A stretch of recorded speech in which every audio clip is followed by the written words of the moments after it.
Well, it's been more than a year since 17 students and staff were murdered at the Stoneman Douglas High School in Parkland, Florida. Now, authorities have arrested the school police officer who hid rather than confronting the shooter and saving lives. Trace Gallagher has more on exactly what happened tonight. Hey, Trace.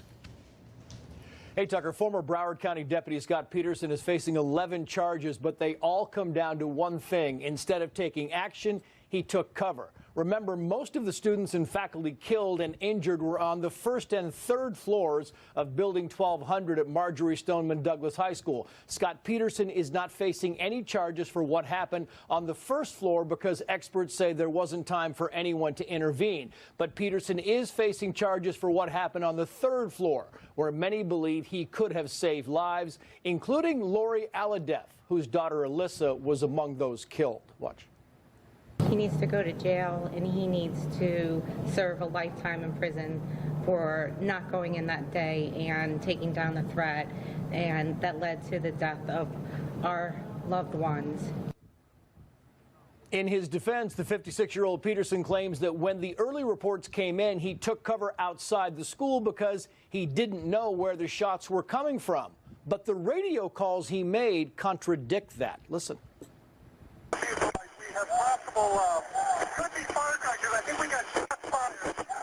Possible shots fired. 1200 building. In the next 54 seconds, Peterson made two more calls where he again identified shots coming from the 1200 building, yet he stayed put.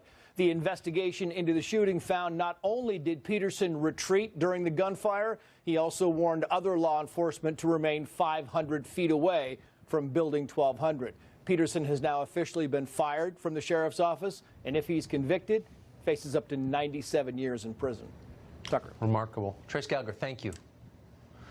Francie Hakes is a longtime Department of Justice official, and she joins us tonight. Francie, thanks very much for coming on. So clearly Peterson shirked his duty as an American, as a man, as a law enforcement official.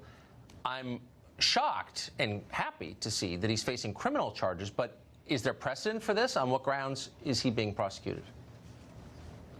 Yeah, Tucker, this is a tough question. I mean, I think emotionally we all like to see him charged criminally, and certainly as a child protection advocate like I've been my whole career, I don't like the fact. I think it's appalling that he didn't go in and rescue or at least try to save lives of those children.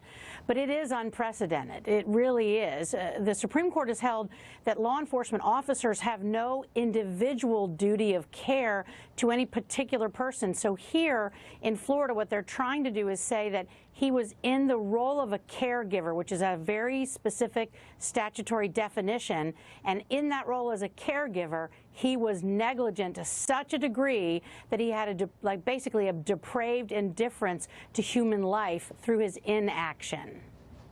Well, wouldn't that be true, though? I mean, so here's a guy who carries a firearm, who's been trained in its use, who we as society have given the power of life and death, and he's in the exact situation that he's been training for his entire life, a school shooting, and that's the whole reason he's there. And he doesn't do anything? How could that not be grotesque dereliction? Well, I think you're right, Tucker. I think it is grotesque dereliction of duty. But what we're doing here in this case, or what they're attempting to do, is to basically criminalize cowardice. Yes. And maybe we want to, especially when it comes to our police officers. But that's exactly what they're doing. There is no precedent for it. I do think he'll be convicted by any jury in Florida, but I suspect on appeal, cooler heads will prevail, and they will say that if the legislature wants police officers to be criminally liable for inaction or cowardice, they've got to put that in the law specifically. Huh. And it's not. So I guess that's the other question is, there's some indication that he was acting, I guess he worked for Scott Israel, the sheriff there, was a lunatic, wildly politicized sheriff there. I mean, where were his superiors? Why would this even be a question? Why wouldn't his training just compel him immediately to run inside? Like, was there a policy that kept him outside? Well, that's a great question, Tucker. I suspect we're going to get the answer to that. But since Columbine, police officers and agents around the world have been training on the principle that you've got to go in, you've got to go in fast, and you've got to go in deadly in order to protect kids. He definitely did not do that. I don't know if it was a failure of his own, moral character, his own cowardice that compelled him to inaction, or whether it was a policy. I think we'll probably find that out in the coming months. Yeah, there are an awful lot of cowards right now in this country, and it's good to see at least one of them get punished, I think. Francie Hakes, great to see you tonight. Thank you for that perspective. Thanks, Tucker.